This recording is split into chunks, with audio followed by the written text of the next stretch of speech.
عمر فاروق رضی اللہ تعالیٰ عنہ کا مبارک زمانہ ہے۔ حضرت عمر نے فوج بھیجی ایران کے حکمران کے ساتھ جہاد کرنے۔ ایران کے بادشاہ نے 2 عیسائی جاسوس بھیجے، کہنے لگا ذرا پتہ تو کرو مسلمانوں کا رات کا طریقہ کیا ہے، میں صف بندی کراتا ہوں۔ وہ ساری رات صف بندی کراتا رہا، 2 جاسوس آئے مسلمانوں کی معلومات کرنے۔ معلومات کر کے جب واپس گئے تو حضرت عمر فاروق رضی اللہ تعالیٰ عنہ کے سپاہیوں کو دیکھا، غور سے پلٹے۔ بادشاہ کہنے لگا کیا حال دیکھ کے آئے ہو؟ کہنے لگا سارے مسلح پہ بیٹھے ہوئے ہیں، جتنے گھنٹے ہم وہاں رہے ہیں مجاہدین مسلح پہ رہے ہیں، یوں لگتا ہے جیسے ان کا دنیا داری سے کوئی تعلق۔ اور کہنے لگے بادشاہ کوئی ایسی طاقت ہے جس کو وہ بلا رہے تھے، کوئی ایسی قوت ہے جس کو وہ پکار رہے تھے، ہمیں بھی وہاں کھڑے ہو کے محسوس ہوتا تھا کہ ہاں کوئی ہے جو آ جائے گا ان کی مدد کے لیے، کوئی ہے جو پہنچے گا ان کی مدد کرے گا۔ ایران کا بادشاہ کہنے لگا مجھے سمجھ آ گئی ہے، وہ جسم کی طاقت سے ہی نہیں لڑتے، وہ کوئی غیبی طاقت ہے جس سے وہ لڑتے۔ بھائی وہ غیبی طاقت بھی تو ہمارے پاس ہم نے ناراض کر لی ہے نا، وہ بھی تو نہیں نا، مسجد کا رخ بھی تو کوئی نہیں۔ اور میں نے پچھلے جمعے بھی کہا تھا، پھر کہتا ہوں، وہن ہو گیا امت کو۔ نبی پاک نے فرمایا امت کو وہ کیا ہے، دنیا سے محبت ہو گئی ہے، موت سے کراہت ہو گئی، وہن ہے۔ صحابہ کرام کو موت سے بڑا پیار تھا، موت سے بڑی محبت کر، ہماری طرح نہیں وہ کہتے تھے مریں گے تو منو مٹی، تو وہاں ٹھیک ہے عذاب قبر حق ہے، لیکن میں کہا کرتا ہوں سالوں کے بعد جو پردیس سے ماں کے پاس آئے، ماں اسے عذاب نہیں دیتی، اس کا ماتھا چوما کرتی ہے۔ اور بھائی جو رب کریم کی بارگاہ میں جائے گا تیرا کیا خیال ہے، گل سڑ جائے گا؟ مدینے والے حبیب نے فرمایا قبر المومن روضۃ من ریاض الجنہ، فرمایا میرا مومن جب قبر میں جاتا ہے تو اللہ جنت کے سارے دروازے کھول دیتا ہے، وہ تو اللہ کی رحمت میں پہنچتا ہے۔ کون کہتا ہے مومن مر گئے، وہ تو قید سے چھوٹے اپنے گھر گئے۔ کون کہتا ہے قبر میں عذاب ہے تو صرف عذاب ہی ہے، ہاں مجرم کو سزا ملے گی، لیکن مومن ہمیشہ جہنم میں، وہ بالآخر جنت میں جائے گا، بالآخر جنت میں جائے گا۔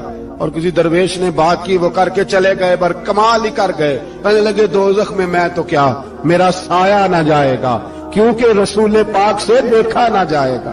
نبی پاک سید عالم علیہ السلام کے غلام تو دیکھو نا، ساری زندگی عمر فاروق بخاری پڑھو تو صحیح، ساری زندگی عمر ہر نماز کے بعد کہتے تھے اللہم ارزقنا شہادت فی سبیلک، اللہ بسترے پہ موت نہ دینا، موت مجھے شہادت کی دینا۔ حضرت سیدنا مولا علی شیر خدا کرم اللہ تعالیٰ وجہ الکریم ساری زندگی کہتے رہے اللہ، علی نے میدان میں عمر گزاری ہے، اسے شہادت کی موت عطا فرما۔ وہ بھائی یہ تو شہادتیں مانگنے والے۔ حضرت امام حسین میدان کربلا میں کھڑے تھے، شمر کہنے لگا حسین تیری چاروں جانب موت ہے، تو آپ فرمانے لگے تجھے ابھی ہمارا پتہ ہی نہیں، موت سے تو ہمارا پیار چلتا ہے، اور فرمایا یہ شہادت تو ہمارا پیچھا کرتی ہے، پہنچ جاتی ہے جہاں ہم ہوتے ہیں، موت سے ڈرا رہا ہے۔ مسلمان کا مرنے کو دل نہیں کرتا، ورنہ وہ اتنی بڑی کوٹھی میں کون رہے گا؟ مرنے کو دل اس لیے نہیں کرتا کہ وہ جو 6 کروڑ 10 کروڑ ڈالر لوٹ کے رکھے، مر گئے تو کھائے گا کون؟ وہ فقیر فاقہ مست تھے، ان کا گھر ہی کوئی نہیں تھا، ان کے بینک بیلنس ہی کوئی نہیں تھے، وہ کہتے تھے گھر ہمارا ہے وہ جو ہمارے رب نے تیار کیا ہوا ہے، ہمارا بینک بیلنس ہے وہ جو ہمیں جنت میں جا کے ملے گا، ان کا تو یہ کھاتا ہی کوئی نہیں تھا، اس لیے وہ شہادت کی۔ حضرت عمر بن جموع رضی اللہ تعالیٰ عنہ میدان احد میں 4 بیٹے لے کے آئے، کتنے بیٹے بول کے بتائے؟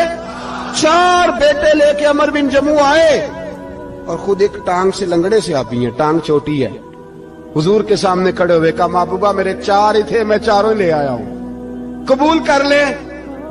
تو حضور نے فرمایا تو کیوں تلوار اوڑے آیا ہے، یہ تو نے کیوں گلے میں اسلحہ ڈالا ہوا ہے؟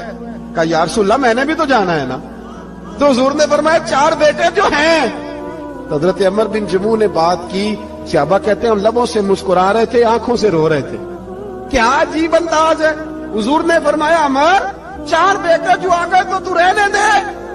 حضرت عمر رو پڑے، کہنے لگے محبوبہ کیا لنگڑے جنت میں نہیں جائیں گے؟ کیا حضور میں لنگڑا ہوں تو میرے لیے جنت کوئی نہیں؟ میرے حبیب پاک سید عالم صلی اللہ علیہ وسلم نے فرمایا عمر تو ضرور جنت میں جائے گا۔ کہا محبوبہ پھر بچے بعد میں جائیں گے، میں پہلے میدان میں جاؤں گا۔ ایک بی بی 4 بیٹے لے کے آئی احد میں،